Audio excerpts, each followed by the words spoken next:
ဟုတ်ပြီသူတို့နှစ်ခုကမတူဘူးဆိုပေမဲ့ဆက်ဆက်မှုတော့ရှိနိုင်တယ်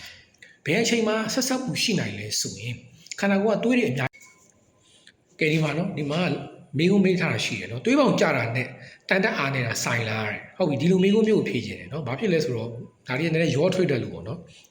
နံပါတ်1အဖြေနဲ့ပြောရရင်တော့မတူပါဘူးနော်သွေးပေါင်ကြတယ်ဆိုတာဥပမာကျွန်တော်တို့ခန္ဓာဆရာတော်ကဒီပေါ့နော်ခန္ဓာကိုယ်မှာသွေးပေါင်တိုင်းအပေါ်သွေးအောက်သွေး systolic pressure diastolic pressure လို့ခေါ်တယ်ပေါ့နော်အဲ့မှာသွေးဖိအားလို့ခေါ်တယ်အဲ့ဒီသွေးဖိအားများရင်သွေးတိုးတယ်သွေးဖိအားနည်းတဲ့အခါမှာသွေးပေါင်ကျတယ်လို့ခေါ်တာပေါ့နော်ဒါကြောင့်သွေးပေါင်တက်တာကျတယ်တစ်ပိုင်းတန်တက်အားနည်းဆိုတာကျတော့ရှင်းပြမယ်ကျွန်တော်တို့တွေးထဲမှာနော်သွေးနီဥပါတယ်သွေးဖြူပါတယ်သွေးဥမှာပို့တယ်သွေး cells တွေပါတယ်အဲ့ဒီတဲကမှာသွေးနီဥထဲမှာဘာတွေပါလဲဆို hemoglobin ဆိုတဲ့ဓာတ်လေးပါတယ် hemoglobin ကဘာဖြစ်ဘာတွေ hemoglobin ကဘာတွေထပ်ပါလဲဆိုရင် globin ဆိုတဲ့ protein portion ပါတယ်လို့ iron group ပါတယ် Fe2+ ဆိုတော့ iron ပါတယ်အဲ့ဒီ iron နဲ့ဒီ globin chain bond hemoglobin ကဘာလုပ်ပေးလဲဆိုရင်အခန္ဓာကိုယ်တစ်ခုလုံးရဲ့ tissue တွေအကုန်အောက်ဆီဂျင်တည့်ပြီးပို့ပေးတာအဆုတ်ကအောက်ဆီဂျင်ကိုတည့်ပြီးတော့ပို့ပေးတာဒါကြောင့် तू ကခန္ဓာကိုယ်မှာတအားအရေးပါတယ်ခုနပြောတဲ့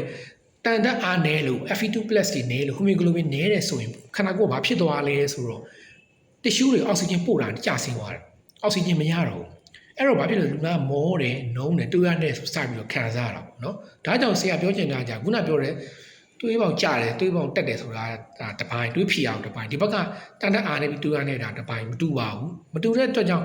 အကယ်ကုသမှုကလည်းမတူပါဘူးเนาะဒါလေးကိုပြောပြချင်လို့ပါဟုတ်ပြီသူတို့နှစ်ခုကမတူဘူးဆိုပေမဲ့ဆက်ဆက်မှုတော့ရှိနိုင်တယ်ဘယ်အချိန်မှာဆက်ဆက်မှုရှိနိုင်လဲဆိုရင်ခန္ဓာကိုယ်ကသွေးတွေအများကြီးထွက်တယ် heavy blood loss လို့ခေါ်တယ်တစ်ခုဖြစ်ပြီးယောဂတစ်ခုကြောင့်တော့၎င်းတော့ထိခိုက်ရတစ်ခုကြောင့်တော့သွေးတွေအများကြီးနေသွားတယ်ဆိုရင်တော့သွေးအများကြီးထွက်သွားတယ်ဆိုရင်တော့အဲ့ဒါဆိုရင်ခုနပြောတဲ့တန်တက်တွေ hemoglobin တွေသွေးနေဦးတွေအကုန်နေသွားပြီးတော့ pressure လည်းကြောက်ဖြစ်နိုင်တယ်ဒီနှစ်ခုကတူတော့မတူဘူးတို့တော့ဆက်ဆက်မှုရှိနိုင်တယ် okay